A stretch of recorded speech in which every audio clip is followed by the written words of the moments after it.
Basta may battery niya.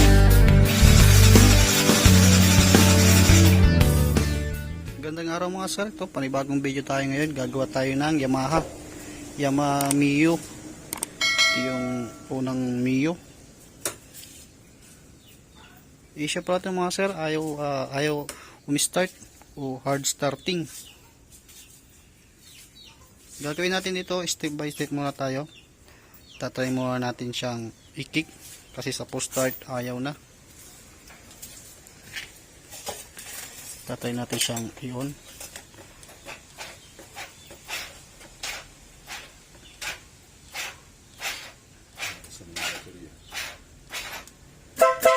Ayan, malakas naman yung battery niya.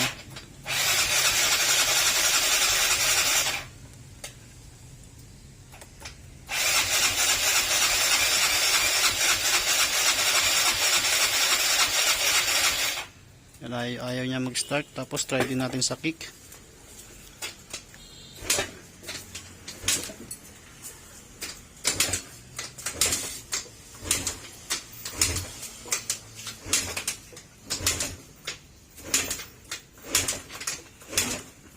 Okay, ayaw na. Bali, unang-una natin gagawin dito mga sir, tatanggalin muna natin yung cover. Step by step muna tayo. Tatanggalin muna natin to at i-check muna natin yung spark plug.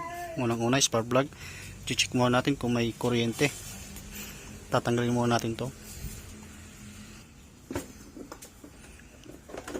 Tatanggalin muna natin yung engine cover.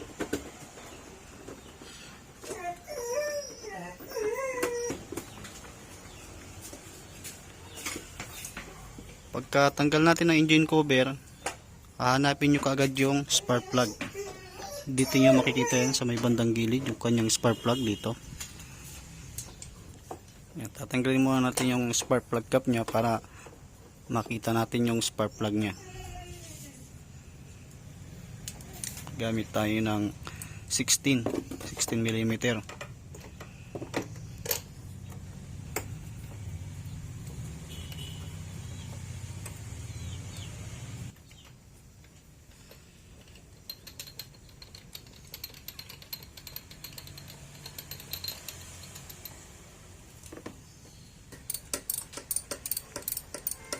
Ito mga sir, baka magulat kayo, iba yung place ng pinaggagawan. Ito dinala dito, sinakay sa pickup. Itong motor na to dinala dito sa bahay.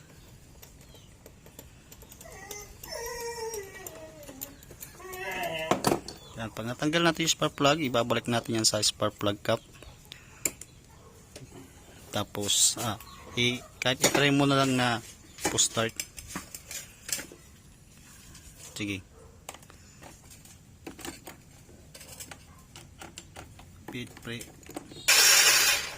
Ayan, itatry natin, didikit natin sa engine, sa makina para makita natin yung daloy ng kuryente kung malakas. Okay, po-start mo ba?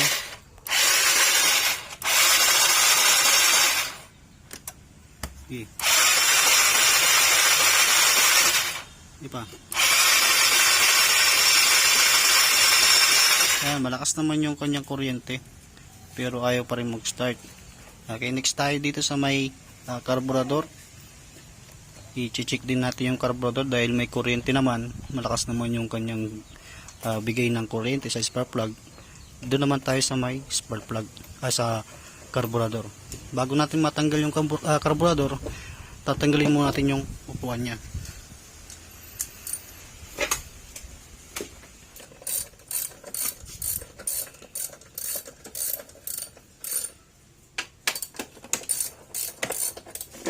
Tapos tatanggalin din natin yung battery.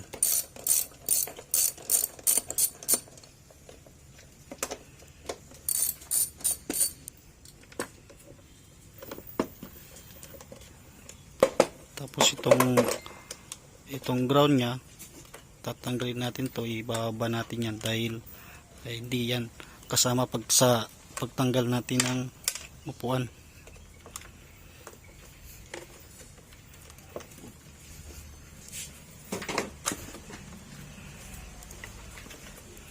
Tapos itong positive, yan tatanggalin natin sa pagkasakit dahil andito yung kanyang relay.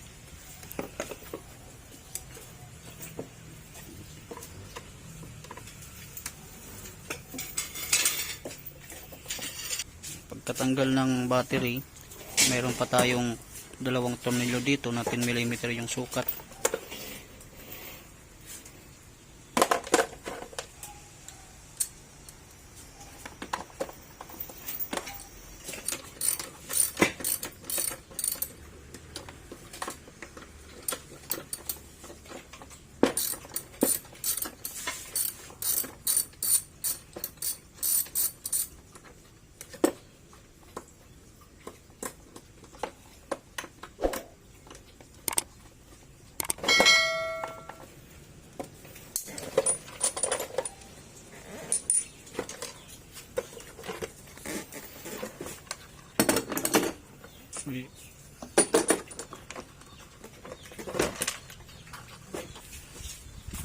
Natanggalan natin yung upuan, tapos makikita na natin yung kanyang karburador.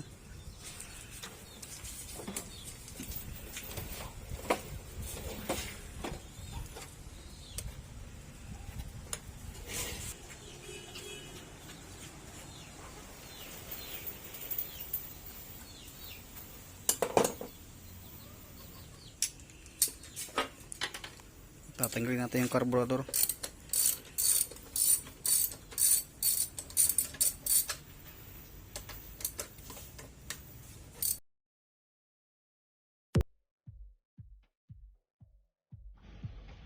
Tatanggalin natin yung mga chokes sa yung mga kable.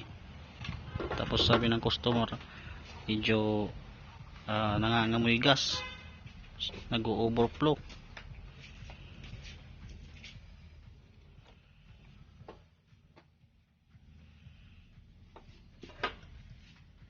Tapos kung titignan natin yung kanyang yung intake yung dito, tapos titingnan din natin yung dito sa may carburetor niya, wala siyang gasket. Dapat may gasket yan, yung papel. O di kaya gamitan nyo ng Vita Gray.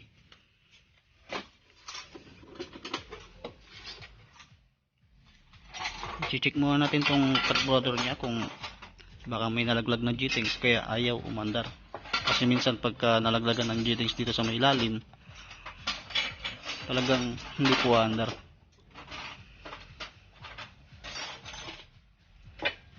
Tatanggalin muna natin yung choke cable niya. Itong Yamaha, ito yung Mio Sporty.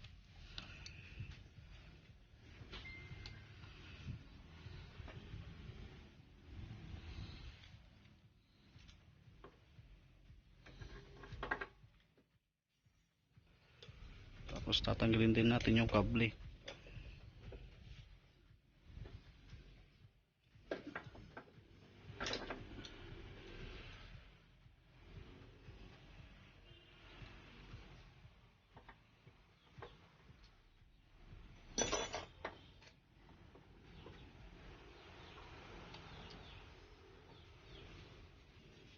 Ayan, bubuksan muna natin yung carburetor niya.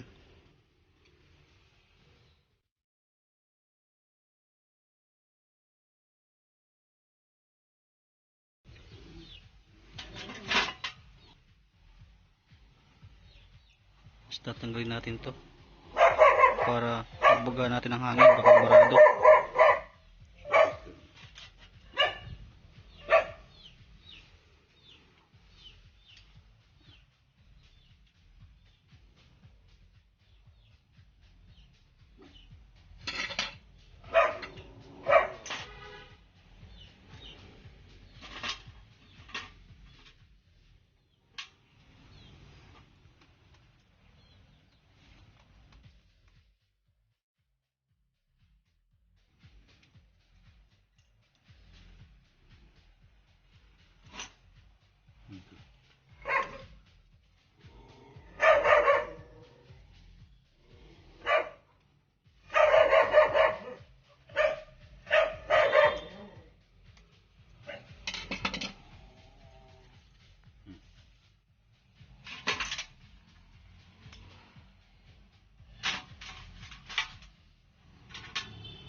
Yun, pagka nagbabaklas kayo ng carburetor, lagi nyo i-double check yung mga ganyan.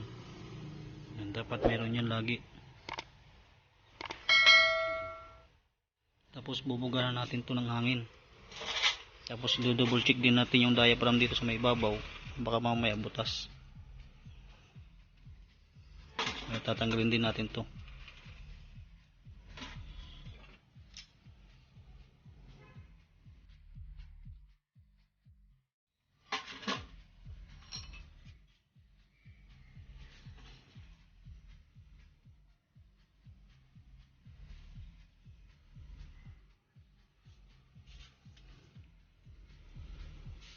Kung mag-check kayo nito, itapat nyo lang sa maliwanag para mag-reflect yung butas.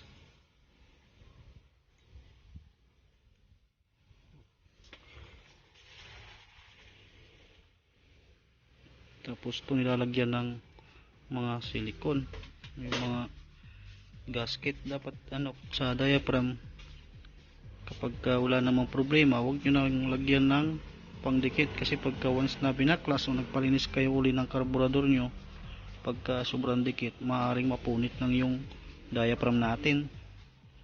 Kaya huwag nyo lang lalagyan ng mga gantong yung mga silan na ganto, kasi hindi siya advisable.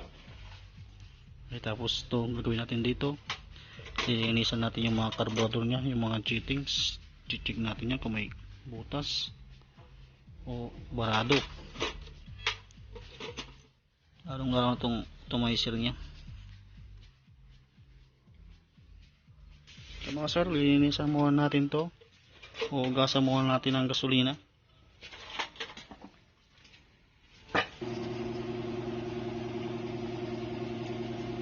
Sa carburetor mga sir, pag naghugas kayo, wag nyong ibababad yung ating diaphragm, kasi pag binabad nyo yan, nag-i-expand kasi ito eh, lumalaki, baka mahirapan tayong magbalik.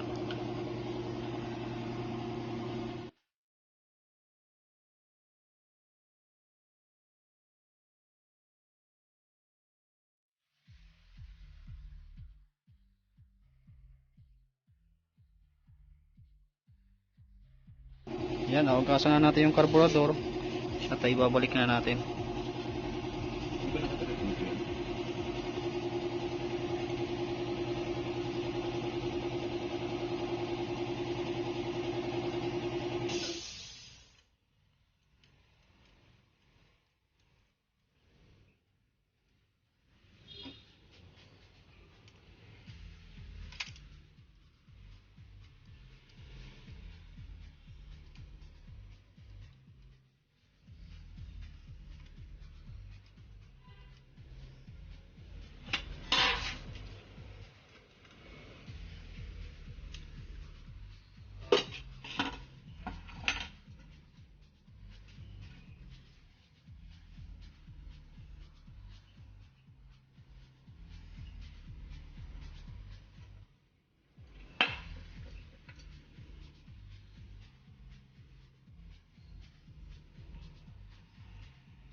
Yan, ibalik naman natin na lahat. Ito yung hose na papuntang tangke.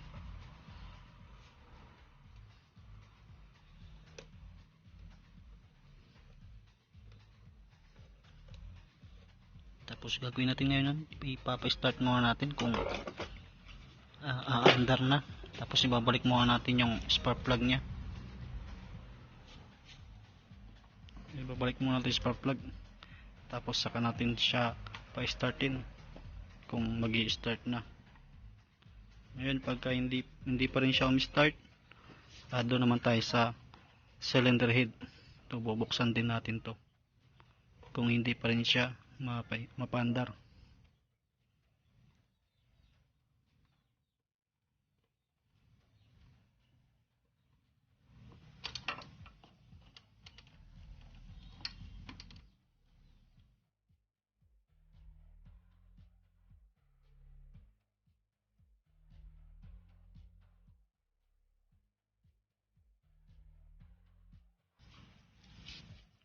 Yan, i-start na muna natin.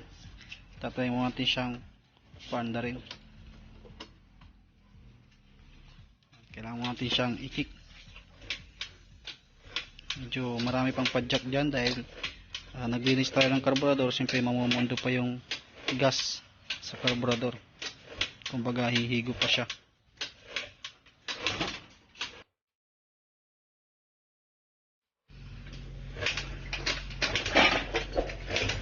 Choke muna natin. On. Tapos pihit ng acceleration.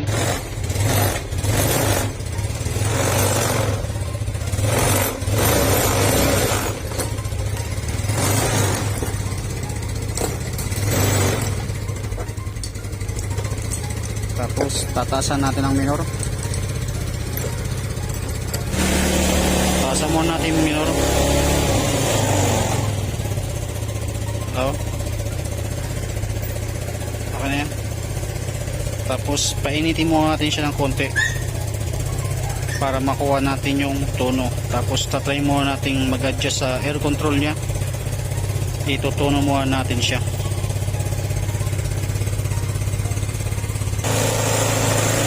Yan, tumataas na yung minor nya dahil naka-choke.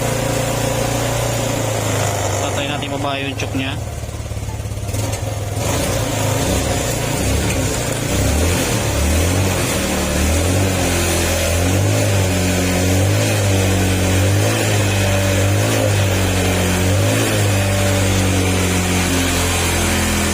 Tapos mag-adjust na tayo sa may air control nya. Yan, ito tayo sa may kabila at i-adjust natin yung air control.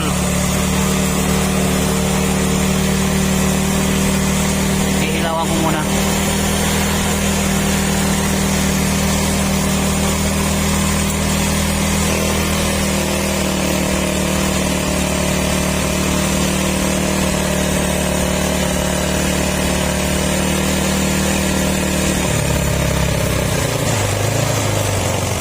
Tapos magbibilang tayo ng 3, 1, 2, 3. Kukunin natin yung pinakamataas na tunog ng makina, yung andar. Dahan-dahan sa pagpihit pagka nakapaikot na kayo ng 3 kalahati. Pihitin natin po unti-unti.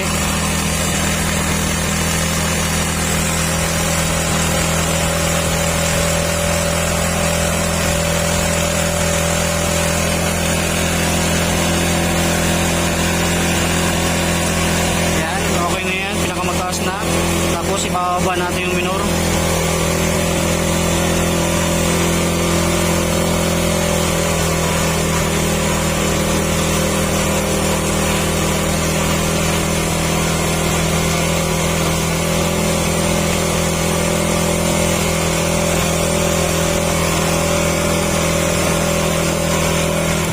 Nag-ipit yung guma. Kaya lagi nyo i-double check yung guma na yan, kasi pagka nalaglag yan bumabara doon sa may kunya, sa may carburetor, sa may pinaglagyan ng kable, kumakalang yan. Tapos pa-andre natin uli.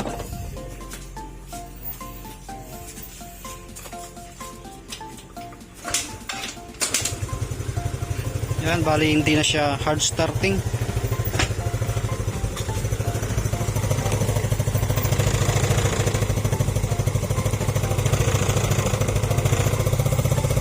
Yan, kukunin natin yung pinakamagandang minor. Dahil wala tayong panukat ng RPM. Basta pinaka-importante dyan, wag nyo pong masyadong mababa yung minor. Dapat yung saktong-sakto lang.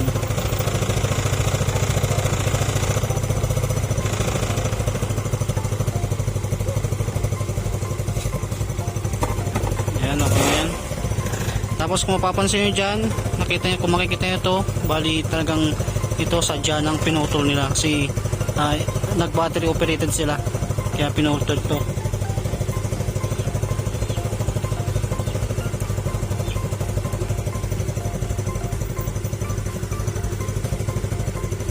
Kasi pagka pinagdugtong ko yan, try mo pre pagdugtungin, try mo pagdugtungin,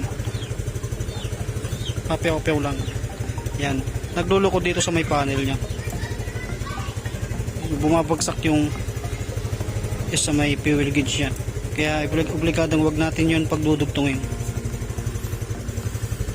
Bali babalutan na lang natin ng electrical tape yan.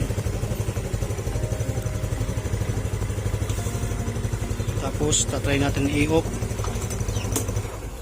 Ayan, na-off na siya kasi kanina nung nakadikit ito,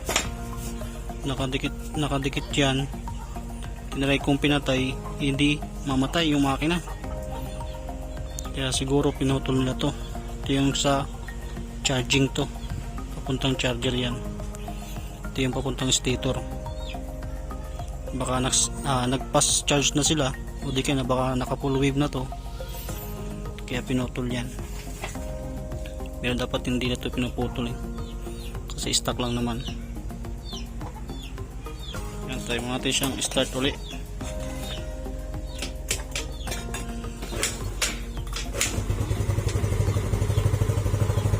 Yan, bali hindi na siya hard starting. Tapos tatry muna natin i-start, i-road test yan, ibabalik muna natin yung upuan nya. Yan, barutin natin yung electrical tape to para hindi dumikit sa battery ground kasi short circuit yan pagka hindi nabalutan ng electrical tape.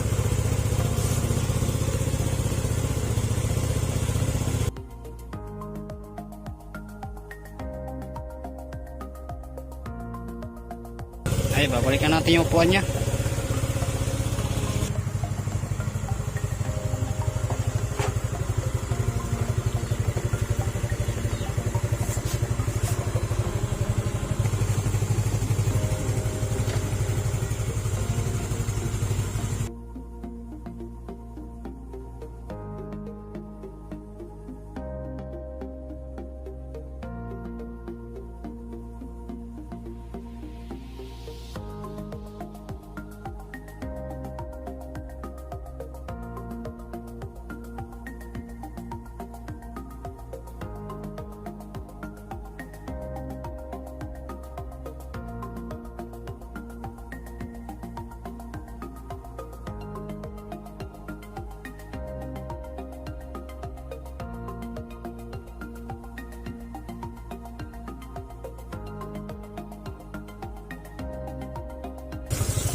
Yun, natapos na natin tong Yamaha Mio Sporty. Tapos gagawin natin dyan, i-rotate muna natin para masatisfied tayo kung okay na ba talaga siya.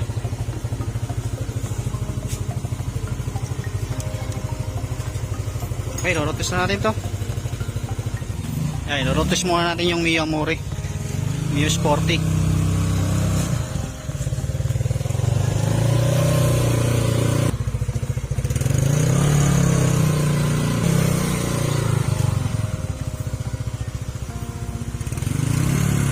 Hataw.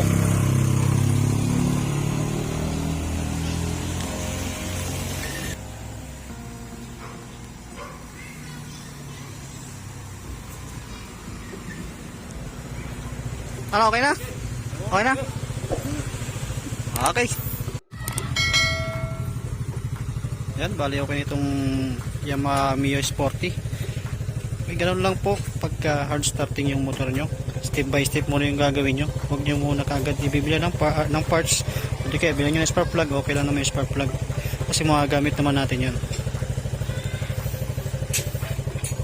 Okay, hanggang dito na lang po ito. Maraming salamat. Ingat.